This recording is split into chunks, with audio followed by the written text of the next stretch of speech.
आकाशवाणी भोपाल से प्रस्तुत हैं प्रादेशिक समाचार।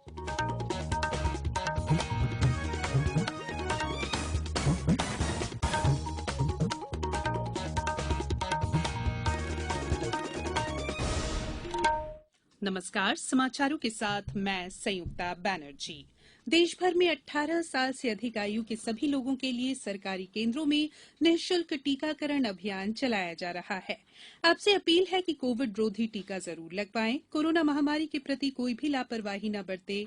जब तक आवश्यक न हो घरों से बाहर न निकलें और इन आसान उपायों का पालन करें। मास्क लगाएं, 2 गज की सुरक्षित दूरी बनाए रखें, बार-बार हाथ धोएं और साफ सफाई रखें और टीका लगवाएं। कोविड से संबंधित जानकारी और मार्गदर्शन के लिए राष्ट्रीय हेल्पलाइन कार्यरत है। इसका नंबर है 011-239-78046 और 1075। अब मुख्य समाचार। केंद्र सरकार ने बताया कि सोशल मीडिया प्लेटफॉर्म ने देश के नए आईटी दिशा निर्देशों और डिजिटल मीडिया आचार संहिता का पालन शुरू किया। केंद्र सरकार ने उन्नत किस्म के इस्पात के लिए उत्पादन प्रोत्साहन योजना को मंजूरी दी और कल से ओलंपिक खेल शुरू। जापान के टोक्यो में होगा औपचारिक शुभारंभ। अब समाचार विस्तार से।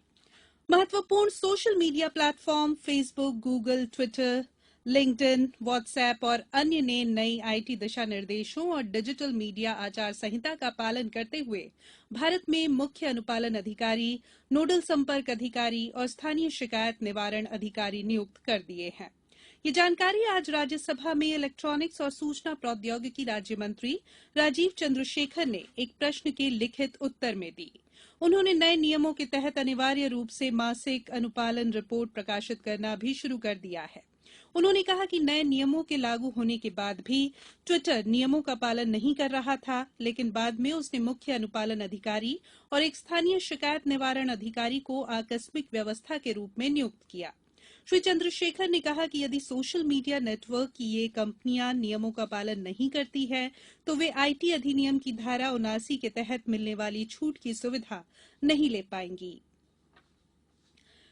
केंद्र सरकार ने देश में उन्नत किस्म के इस्पात के उत्पादन को बढ़ावा देने के लिए उत्पादन आधारित प्रोत्साहन योजना को मंजूरी दे दी है। केंद्रीय मंत्रिमंडल की बैठक में आज ये फैसला लिया गया। इस योजना पर अगले 5 साल में 6,322 करोड़ रुपए खर्च किए जाएंगे। इसके तहत उत्पादन के आधार पर 4 से 12% तक की रियायत दी जाएगी। सूचना और प्रसारण मंत्री अनुराग ठाकुर ने नई दिल्ली में पत्रकारों को ये जानकारी दी। उन्होंने बताया कि इस योजना के तहत उच्च किस्म के ऐसे इस्पात के उत्पादन को प्रोत्साहित किया जाएगा जो काफी मजबूत किस्म का होगा। श्री ठाकुर ने बताया कि देश में इस किस्म के इस्पात बनाने वाली कोई भी कंपनी इस योजना का लाभ ले सकती है। उन्होंने कहा कि इस्पात क्षेत्र को बढ़ावा देने के लिए लाई गई इस योजना से उच्च किस्म के इस्पात के निर्यात में वृद्धि होगी और आयात पर निर्भरता घटेगी। इससे इस्पात क्षेत्र में लगभग 40,000 करोड़ रुपए का निवेश होगा और 5,25,000 से अधिक लोगों को नौकरियां मिल सकेंगी। सूक्ष्म लघु और मध्यम उद्यम मंत्री नारायण राणे ने कहा है कि सूक्ष्म लघु और मध्यम उद्यमों को 4.5 लाख करोड़ रुपए तक का आपात ऋण देने के लिए emergency credit line guarantee scheme शुरू की गई है और इसे केंद्र सरकार गारंटी योजना से भी 10% तक मदद मिलेगी। उन्होंने बताया कि कोविड से प्रभावित इन उद्योगों के लिए सरकार ने अनेक कदम उठाए हैं।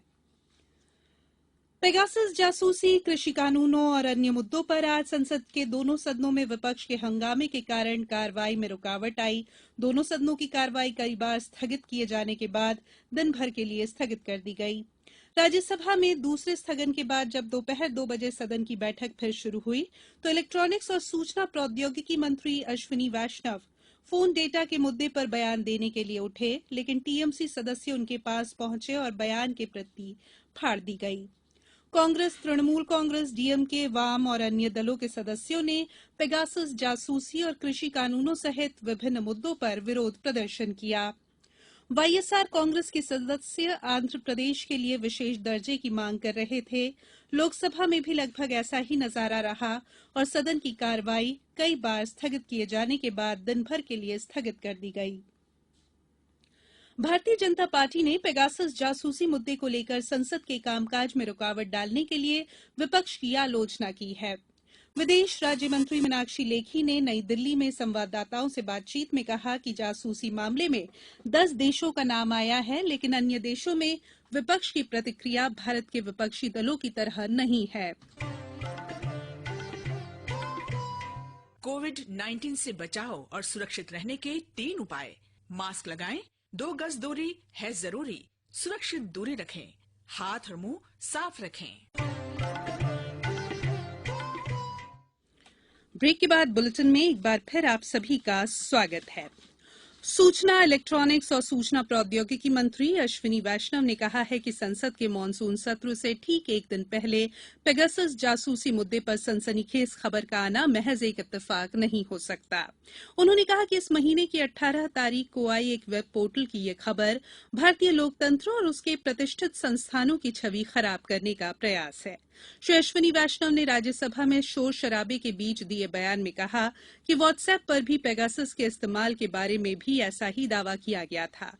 उन्होंने कहा कि इन खबरों का कोई आधार नहीं है। उच्चतम न्यायालय सहित सभी ने इन्हें खारिज किया है।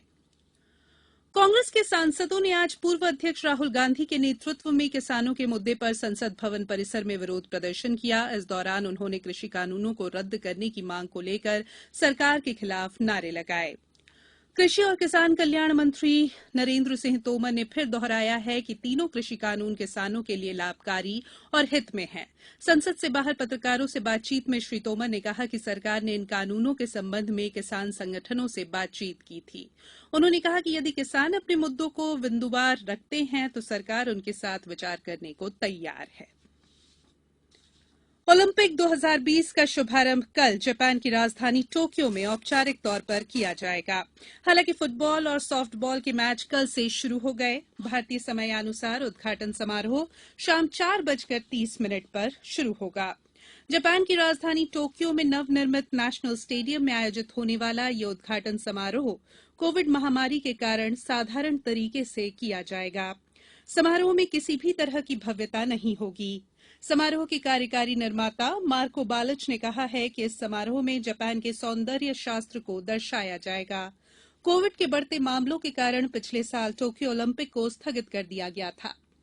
उधर भारतीय खेल प्रेमियों की निगाहें ओलंपिक में भाग लेने वाले पदक के दावेदार देश के 127 खिलाड़ियों पर रहेगी। ओलंपिक खेलों में अब तक ये सबसे बड़ा दल है। इस ओलंपिक में भारत 18 खेल स्पर्धाओं में 85 पदकों के लिए अपनी दावेदारी पेश करेगा। अब कुछ समाचार संक्षेप में। केंद्रीय विद्युत मंत्री आरके सिंह ने लोकसभा में कहा कि देश में बिजली की कोई कमी नहीं है। केंद्रीय मंत्रिमंडल ने लद्दाख में 750 करोड़ रुपए की लागत से एक केंद्रीय विश्वविद्यालय की स्थापना को मंजूरी दे दी है। छिंदवाड़ा जिले में अभी तक 5,81,691 व्यक्तियों को कोविड टीके की पहली और द्वितीय डोज लगाई जा चुकी है। धार के शासकीय कन्या महाविद्यालय में आज छात्राओं और महिला शिक्षिकाओं के लिए महिला आत्मरक्षा विषय पर वेबिनार संपन्न हुआ। होशंगाबाद जिले की तवा नदी उफान पर आ गई है। इस बार मानसून में पहली बार सतपुड़ा डैम के गेट खुले हैं। तेज बारिश के कारण सारनी के सतपुड़ा डैम के 7 गेट खोल दिए गए। इंदौर जिले के 41 अस्पतालों में ऑक्सीजन संयंत्र शुरू किए जाएंगे। इन संयंत्रों की स्थापना पर 52 करोड़ रुपए की लागत का अनुमान है। और आज विख्यात पार्श्व गायक मुकेश चंद माथुर की जयंती है। इन्हें मुकेश के नाम से जाना जाता है। अंत में बुलेटिन के मुख्य समाचार एक बार फिर।